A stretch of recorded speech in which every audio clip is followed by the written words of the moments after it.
오늘 우리에게 주시는 생명의 말씀을 보도록 하겠습니다. 신약 성경 누가복음 11장 9절 말씀 다 함께 한 목소리로 읽어보겠습니다. 내가 또 너희에게 이르노니 구하라 그리하면 너희에게 주실 것이요 찾으라 그러면 찾아낼 것이요 문을 두드리라 그러면 너희에게 열릴 것이니. 누가복음 11장 9절 말씀. 아멘. 오늘 말씀의 제목은 예수님의 제자는 이렇게 기도해요입니다.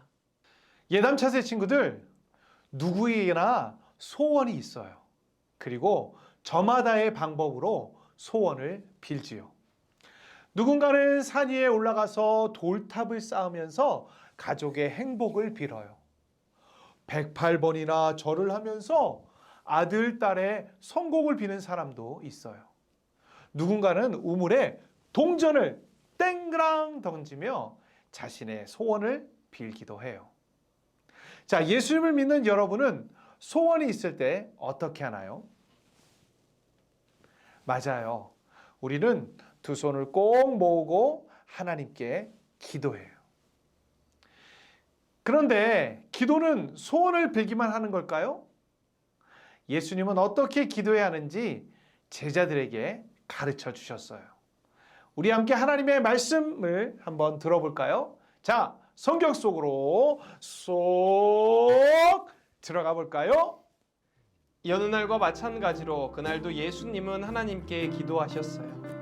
예수님이 기도를 마치시자 제자들은 예수님에게 다가갔어요. 예수님, 침례 요한이 자기 제자들에게 기도하는 방법을 가르친 것처럼 저희에게도 기도하는 방법을 가르쳐 주세요. 기대 가득한 눈으로 자신을 바라보는 제자들에게 예수님은 말씀하셨어요. 너희는 이렇게 기도하여라. 예수님의 기도는 이렇게 시작해요.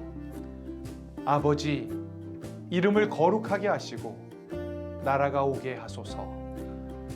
하나님께서는 이 세상을 창조하시고 다스리는 분이에요. 예수님은 이것을 잘 알고 계셨지요. 그래서 예수님은 먼저 거룩하신 하나님의 이름을 높여드렸어요. 그리고 이 세상에 하나님의 뜻이 이루어지는 나라가 오게 해달라고 기도하셨지요. 예수님처럼 우리는 온 세상 사람이 하나님을 찬양하며 하나님을 받드는 나라, 하나님께서 다스리시는 나라가 되도록 기도해야 해요. 예수님께서는 계속해서 기도하셨어요.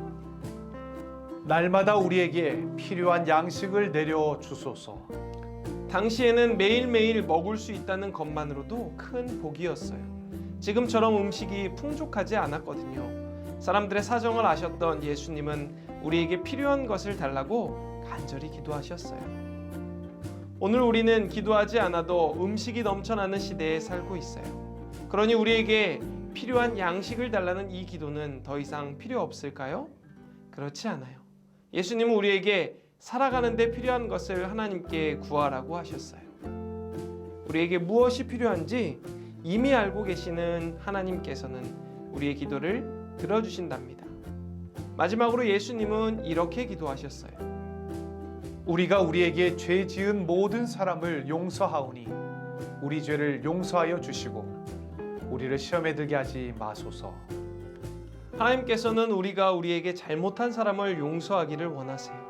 하나님께서 우리 죄를 용서해 주신 것처럼 말이에요. 예수님을 믿는 사람이라 해도 크고 작은 죄를 지으며 살아가요. 그러니 잠들기 전 몸에 묻은 더러운 것들을 씻어내듯 하나님께 우리 죄를 고백하고 뉘우쳐야 해요.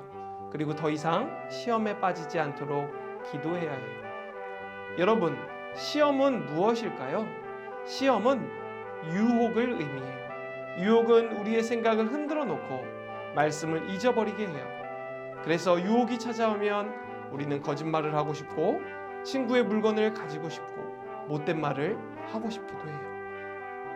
우리에게는 유혹을 이길 힘이 없기 때문에 시험에 들지 않게 해달라고 하나님께 기도해야 해요. 그럴 때 성령님이 우리의 생각과 마음을 지켜주세요.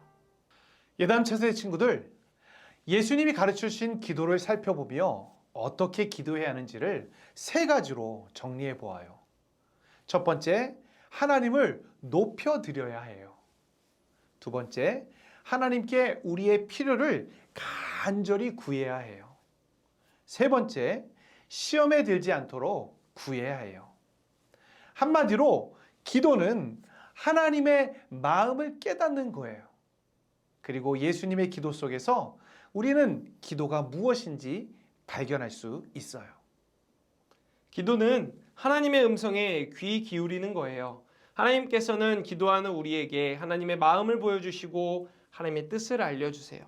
그러므로 우리가 기도할 때 먼저 하나님의 음성에 귀 기울이면 우리를 향한 하나님의 뜻이 무엇인지, 예수님의 제자인 우리가 어떻게 살아가야 하는지 깨달을 수 있어요. 기도는 우리의 잘못을 뉘우치고 회개하는 거예요. 하나님께서는 우리가 잘못을 뉘우치고 하나님께 회개하기를 원하세요. 언제나 하나님만 바라보기를 원하시지요. 나쁜 말과 행동을 하고 싶은 유혹으로 흔들릴 때 하나님께 시험에 빠지지 않게 해주세요 라고 기도해 보세요. 성령님이 우리의 마음을 지켜주시고 우리를 바른 길로 인도해 주실 거예요. 예수님은 기도를 마치시며 한 가지를 덧붙이셨어요. 그 말씀을 함께 읽어볼까요? 내가 너희에게 말한다. 구하여라. 그러면 너희에게 주실 것이요. 찾아라. 그러면 찾을 것이요. 문을 두드려라. 그러면 너희에게 열어주실 것이다. 우리가 문을 두드리듯 간절하게 하나님께 구하면 하나님께서 반드시 들어주실 것이라는 말씀이지요. 하지만 우리의 욕심이나 필요를 위해서 구하라는 뜻은 아니에요. 하나님께 간절히 구하고 기도하다 보면 하나님의 뜻을 알게 되고 하나님이 기뻐하시는 기도를 하게 되거든요. 이것이 바로 예수님이 가르쳐 주신 기도예요. 사랑하는 예담 차세대 친구들, 하나님께서는 여러분의 기도를 들으시고 하나님께서 정하신 때에 하나님의 뜻에 따라 기도 제목을 이루어 주신답니다. 그러므로 예수님이 가르쳐 주신 기도대로 간절히 기도하며 하나님의 뜻을 알아가는 예수님의 제자들이 되기를 간절히 소망합니다. 다 함께 기도하겠습니다. 우리를 예수님의 제자로 불러주신 하나님 아버지 감사합니다. 기도의 모범을 보여주신 예수님을 따라 우리도 삶 속에서 기도하며 살아가도록 인도해 주세요. 그리고 기도를 통해 하나님의 거룩한 뜻을 알고 그 뜻에 순종하는 참 제자가 되게 해 주세요. 예수님의 이름으로 기도합니다. 아멘.